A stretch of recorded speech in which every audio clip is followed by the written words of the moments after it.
Iran ও ইসরায়েলের মধ্যে সামরিক শক্তিতে কোন দেশ এগিয়ে কিংবা উভয় দেশের মধ্যে যুদ্ধ হলে কে জিততে পারে?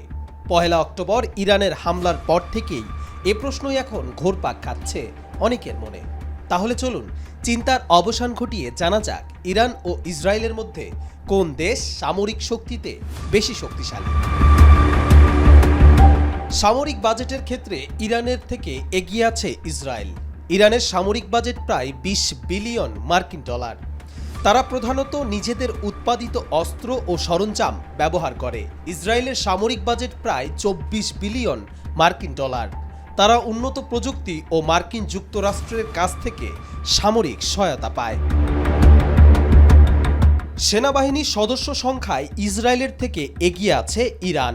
ইরানের নিয়মিত সেনা আছে ১১,৮০,০০০, যেখানে ইসরায়েলের সৈন্য ৬,৭০,০০০। এর মধ্যে ইরানের রিজার্ভ সৈন্য সংখ্যা ৩.৫ লাখ আর ইসরায়েলের রিজার্ভ সেনা আছে ৪,৬৫,০০০। বিমান বাহিনীর ক্ষেত্রে ইরানের চেয়ে এগিয়ে আছে ইসরায়েল। ইরানের মোট সামরিক বিমানের সংখ্যা ৫৫১টি আর ইসরায়েলের আছে ৬১২টি। এর মধ্যে ইরানের যুদ্ধবিমান আছে ১৮৬টি আর ইসরায়েলের যুদ্ধবিমান আছে ২৪১টি। ইরানের হেলিকপ্টার আছে ১২৯টি আর ইসরায়েলের ১৪৬টি। ৪৮টি অ্যাটাক হেলিকপ্টার নিয়ে ইরানের চেয়ে শক্তিশালী ইসরায়েল। ইরানের অ্যাটাক হেলিকপ্টারের সংখ্যা মাত্র ১৩টি। ট্যাঙ্ক ও সাজোয়াজানের দিক থেকে ইসরায়েলের চাইতে এগিয়ে আছে ইরান।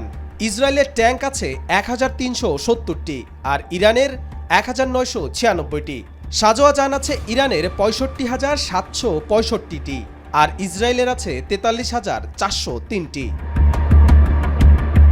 নৌবাহিনীর শক্তির দিক থেকে এগিয়ে আছে ইরান। দেশটির ১০১টি যুদ্ধজাহাজ রয়েছে, যেখানে ৬০টি ফ্রিগেট এবং ২১টি টহল জাহাজ।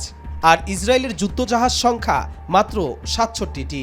সাবমেরিনের দিক থেকেও ইরান শক্তিশালী। দেশটির সাবমেরিন আছে ১৯টি, যেখানে ইসরায়েলের সাবমেরিন আছে মাত্র ৫টি।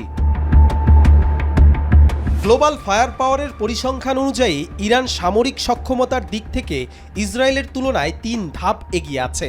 তবে দুটি দেশই বিশ্বের সামরিক শক্তিধর দেশদের শীর্ষ ২০টি দেশের মধ্যে অবস্থান করছে। সামরিক সক্ষমতায় শীর্ষ দেশগুলোর মধ্যে র্যাঙ্কিংয়ে ইরানের অবস্থান ১৪ আর ইসরায়েলের অবস্থান ১৭। হিজবুল্লাহ নেতা হাসান নাসরুল্লাহর হত্যার পর এবং লেবাননে ইসরায়েলের আক্রমণের পর ইরান থেকে ইসরায়েলে মিসাইল হামলার ফলে দুই দেশের মধ্যে চরম উত্তেজনা বিরাজ করছে। এই ঘটনার কারণে মধ্যপ্রাচ্য ও গোটা বিশ্বের নজর এখন ইরান ইসরায়েলের সম্পর্কের দিকে। ইরানের হামলার প্রতিক্রিয়া হিসেবে ইসরায়েল কী পদক্ষেপ নেবে সে বিষয়ে উদ্বেগ সৃষ্টি হয়েছে। অনেকে আশঙ্কা করছেন এই পরিস্থিতি একটি আঞ্চলিক যুদ্ধের দিকে এগিয়ে নিয়ে যেতে পারে, কারণ উভয় দেশ সামরিকভাবে যথেষ্ট শক্তিশালী। কবির চৌধুরী, জয়, মাই টিভি।